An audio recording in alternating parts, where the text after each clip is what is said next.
The consulting case interview process is arguably the most important and the most difficult part of the entire consulting interview process. And it's one that I had to go through to get to where I am right now as a Bain consultant. And so in this video today, I want to share with you the process that I took, including answering questions like how many cases did I run, how often did I run them, how long did it take me to get good at casing, and then also things like what do I wish I would have done differently versus what would I keep the same, and then advice that I would give you as you look to go through the same process. Welcome back, friends. If you're new here, my name is Neel, and on this channel, my friend Rohit and I make consulting related videos to help you go through the consulting process, especially if you're like us from non-target backgrounds or from non-target schools. If you appreciate the videos that we make, which we do for free by the way, we'd really love if you could give us a like, subscribe, and also let us know the questions or additional videos you'd want us to make in the comments below. But for now, let's get into this video of talking about what my process for prepping for the case interview looked like. So the way this video will work is I'll split it up into 3 sections. In the first one, I'll give a detailed account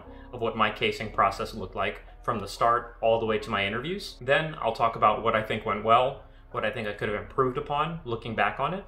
And then the third part, and arguably the most important part for you, I'll talk about advice, especially specifically actionable things that I would recommend you do as you look to go through a similar process to get ready for interviews for companies like Bain, BCG, McKinsey, and other consulting firms. So diving into the first part, which is what does a detailed timeline of my case process look like?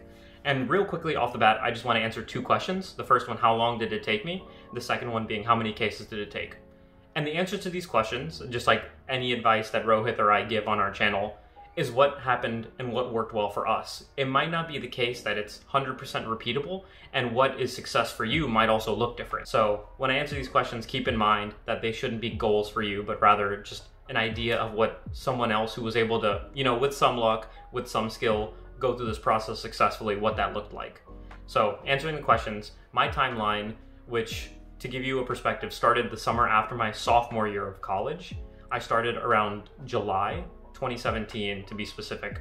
And then my interviews rolled around, I think, the second weekend of October. So about 4.5 months in total.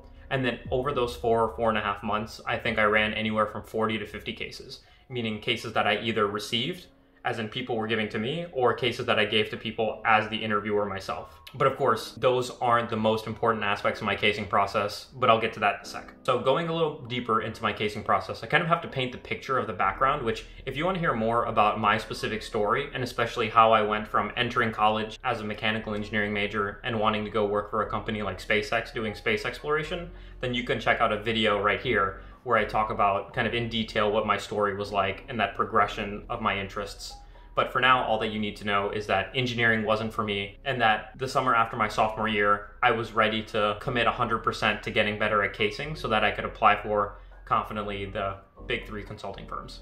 And so like I mentioned earlier, I actually had to go back to my Gmail calendar and check when I specifically started my first cases, but I think my first case that I saw on my calendar was July 1st. But even before that, the very first thing that I did to get started with my case process was actually watch Victor Cheng's YouTube video series, which I can link down below. I think it's like a series of 12 videos and gives the foundations of casing. And even in that video series, I think you'll understand what I mean when I say that you shouldn't take everything that everyone says to be 100% true or accurate or the right thing to do. There were even times when I was watching Victor Cheng's video series and I knew nothing about casing, but was still able to say like, yeah, maybe that worked for him, but that might not be my style. And I think you'll probably even see that with my videos with Rohit and me, the advice that we're giving y'all. But anyway, so the first thing I did was watch Victor Cheng's videos. Obviously, I would recommend that you all watch me and Rohit's videos first, in addition or instead of those, but I think watching both can't hurt. And then after I watched that video series, I was lucky enough to have a friend who I actually forgot how I got in contact with him or whatever, but basically me and him were both really interested in consulting, and he was also the same year as me, summer after his sophomore year. And so after I watched those videos, we then started casing, and I basically cased with him over Skype for the rest of the summer. And what that really looked like was basically once to up to 3 times a week, we would hop on a Zoom call, or then it was Skype, we would hop on a Skype call, and then just each session, either I would give him a case and then give feedback, or he would give me a case and give feedback. And that kind of kept going for about, I would say 6 weeks until the summer ended. So by the end of the summer, I felt decent about casing and had run maybe, 10 to 20 cases in total. Probably closer to the 15 to 20 mark. But we realized and learned a couple important lessons along the way. The first one being that if you really want to make the most out of your casing experience with a partner, the person who is delivering the case really needs to understand the case and have read it, maybe spending 10 to 15 minutes before the actual giving the case, because otherwise it's not going to be useful and they're going to be kind of stumbling along giving the interview. And that might not be true for all cases, but we found it really true for our sake, and we were even kind of frustrated when we could tell the other person didn't know the case as well as we wanted them to. And then the second one is, it's not going to feel perfect, especially the first couple cases. If you're both new to casing, we were really conscious and really kind of scared about going in the wrong direction. We were scared about building bad habits and reinforcing them. And so kind of a way that we alleviated that, and something that goes much more into the later parts of my casing process, is that we would talk to people who had better experience, people who had either done more cases, or in the best case scenario, someone who was an actual consultant from these firms. And so my friend, lucky enough, he went to a better school than I was going to at the time for consulting, UT Austin. And so he was able to get connected with some friends that he already knew to say like, hey, we're learning X, Y, and Z from our consulting, case process. Is that true from your perspective, considering that you were actually a consultant at McKinsey or BCG or Bain? And they would be able to give us advice that we could then apply to our live case sessions. And then the last thing I'd want to emphasize before kind of going into the middle and later portions of my casing process was that we sucked at the beginning. Like, dude, we were so bad. And that's going to be natural, I think, for 99% of people who are new to the casing process. And especially for someone like me coming from a non-business background. Not only was the process of casing unfamiliar, but also a lot of the terms and concepts were unfamiliar to me as well. And so that's just something that you'll have to keep in mind when you're going through it, is that you're not going to be good at it, but the only way to get better is to continue sucking and then being really specific about improving on the mistakes that you make. And then also watching videos like these, using resources out there on the internet, hopefully the resources that Rohit and I provide, as well as the casing videos that we provide, can be some of the best resources that you can find out there, which I'll link below down in the description. But of course you can check out our channel as well and check those out. So moving forward into my case process, like I said, I started in July 1st, or maybe the first week of July, and then casing for about 6 weeks, so into the midway through August, with my friend while I was doing my internship the summer after my sophomore year, where we would case over Skype.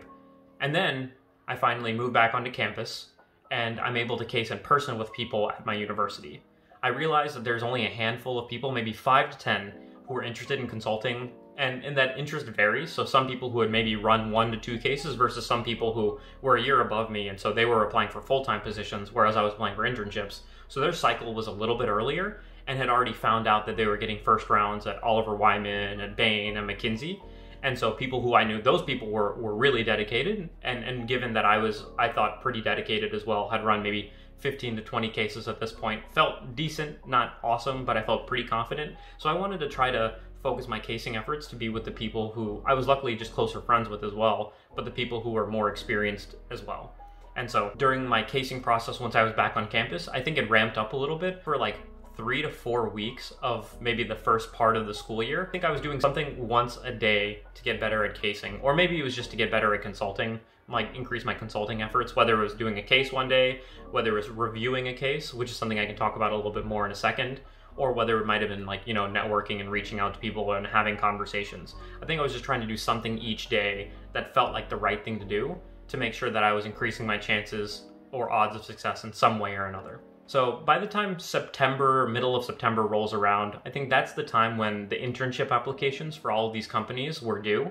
And so I had my resume ready, my cover letters ready. I had already been networking a little bit and reaching out to people in these firms. I also made a video about networking, so if you want to check that one out, the link will be in the description. But that basically covers all of the principles that I used.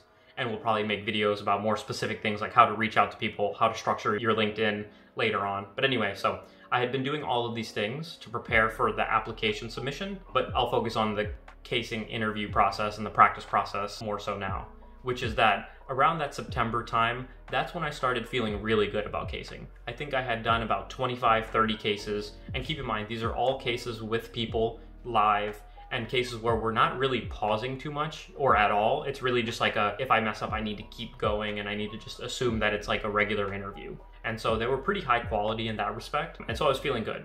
And so the next part I knew was that I wanted to case with people who were actually in these firms. Luckily, there were some people from my school who had recently just finished their internship at Bain, or another guy who had just started working at McKinsey, and they were pretty decent friends of mine, pretty close friends, and so they were cool enough to give me their time to case me a couple times. And so that was super helpful.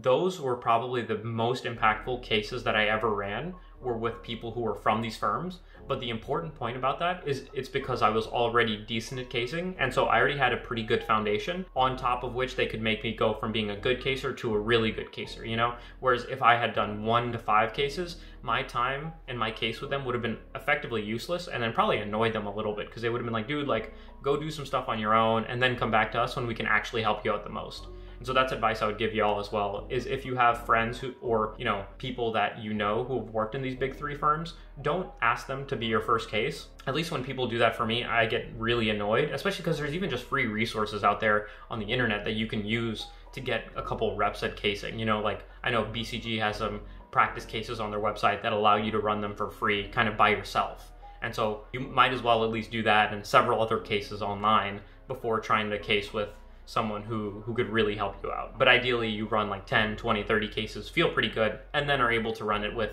former or current consultants.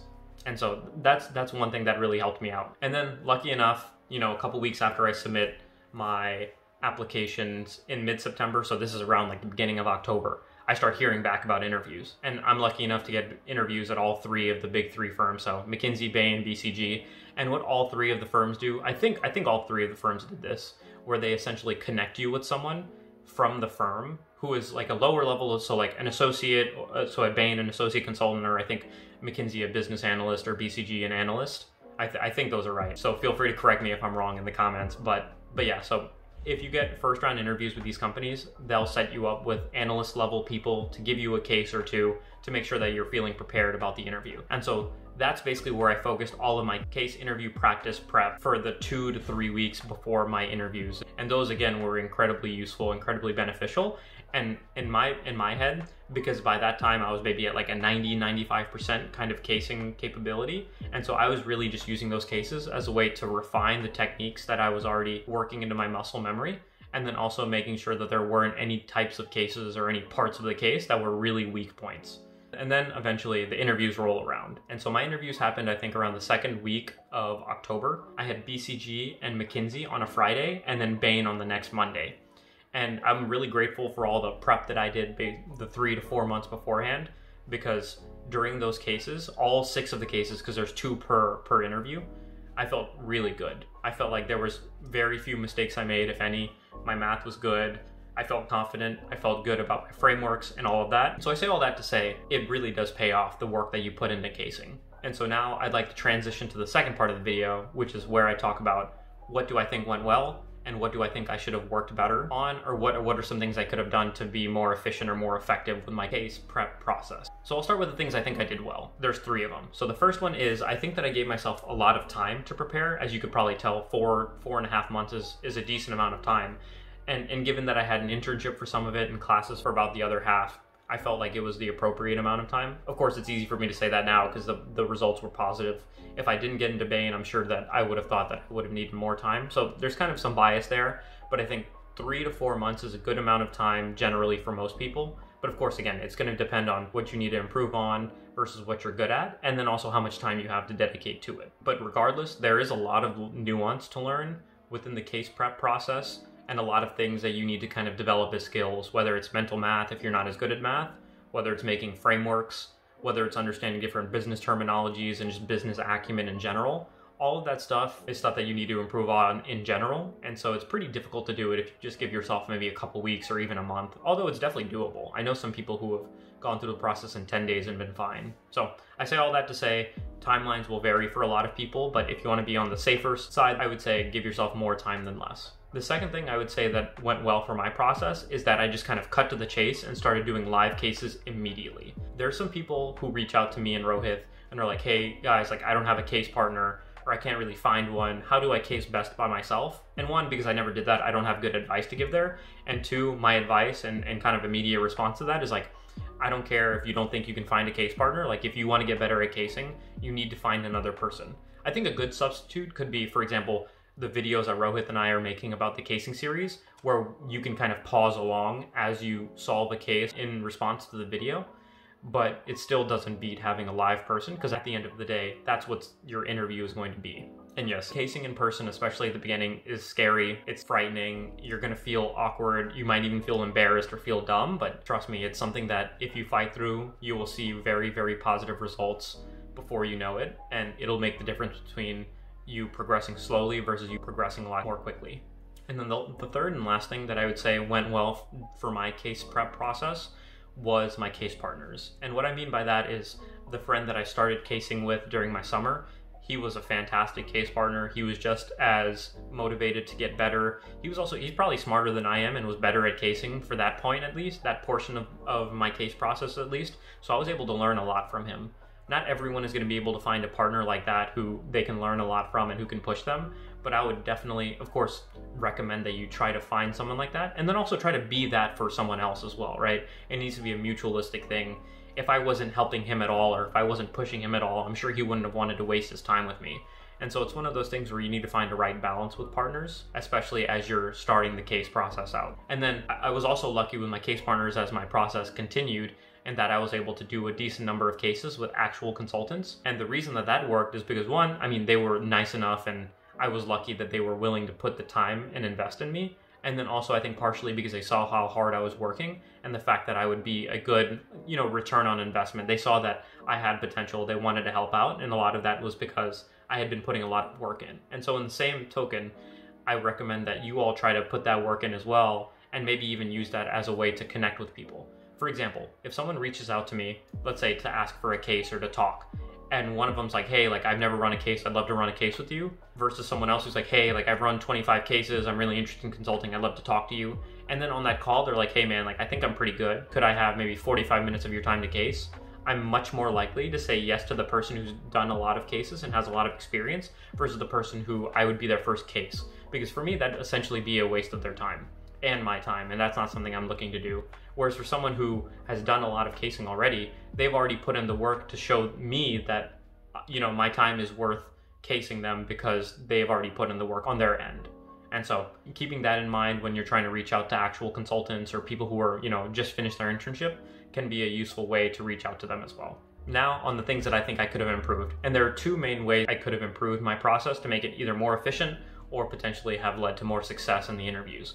The first one being, I think I could have reviewed cases more, and I think that could come in two ways. The first one is literally just like reviewing the notes of feedback that you have after a case, maybe a week or two after the case has actually happened. The second way to do that is to just literally rerun a case. One of my friends who cased me, who was a current consultant at that time, he was at McKinsey, he told me that one of the things that he did was literally rerun cases that he had already run so that he could feel like what it was like to run a case and do it as close to perfect as possible. Because you knew what the ideal framework would be, you knew what the math would be, you knew what the recommendation would come out to be, and it was just working on your mechanics and delivery. And so he thought that that was a really good way, and something I found useful as well, although I didn't do it as much as I should have. It's pretty analogous to like an athlete watching his or her film of a game to understand better what they can do in the future. So I think that's a really good technique to use. The second one is that I could have focused a little bit more or a lot more on the behavioral aspects of interviews, especially as it relates to McKinsey's personal experience interview, or PEI. That one's a pretty in-depth behavioral interview, and if you're not prepared for it to talk in depth about, leadership or action-oriented stories from your past, then it can be really challenging and one that you might not find as much success in. And we can potentially make another video about that. Given that I wasn't successful, I'll probably bring in a McKinsey friend or something to talk about it. But yeah, that's another part where I think I could have done better and had more success in the interviews.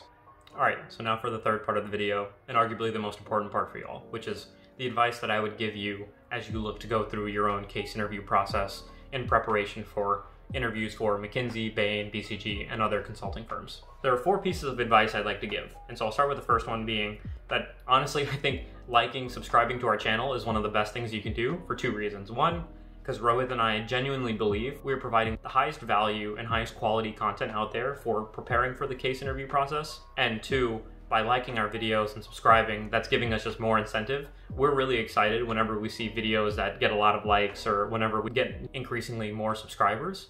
That just gives us more motivation to make more videos. And so by you all giving us that, we will hopefully be able to more frequently make videos that are of value and useful to you all. The second piece of advice is to use the resources that we have down below in the link. There's especially one document in those resources that is incredibly helpful. To give an overview, basically there's a bunch of casebooks in there that you can use, all for free, of course. Things that even Rohit and I use during our process, but then that one specific document, it's like an insights document. It essentially outlines all of the skills that we think a good caser needs to have, all the way from a beginner caser and the things that they need to work on, an intermediate caser, and then even an advanced caser. And so using that document kind of maybe as a checklist, or even just as kind of a guide, is an awesome way for you to understand the concepts or the techniques that you need to get better at versus the ones that you might already feel confident in. Third piece of advice is a little bit different, and it's to start at the appropriate time. And when I say appropriate, I mean that there is potentially a time when you can start too early and also a time when you can start too late with this whole casing process. When I say too early, I mean someone who might be in their senior year of high school, or even freshman or beginning of their sophomore year.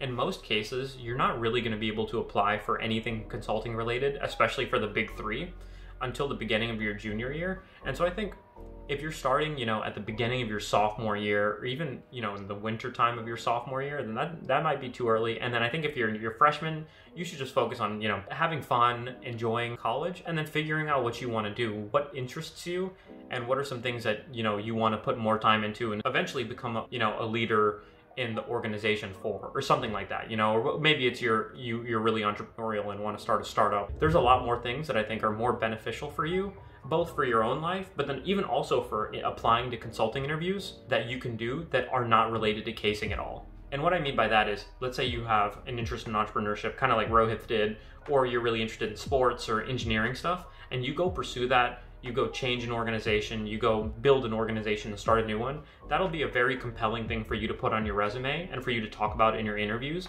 And then also a great way for you to just develop people skills and leadership skills that you wouldn't be developing if you were to spend 2 years trying to prep for the case interview process. So I would recommend not starting too early. And then when I say starting too late, I just mean, if you're serious about consulting and you have time to prepare for it, I would say that you should at least start, a month or two in advance. You can maybe start 2 weeks or 3 weeks in advance and still do fine. But if you really want to give yourself the time to improve, like how I think you should, then a month plus is advisable.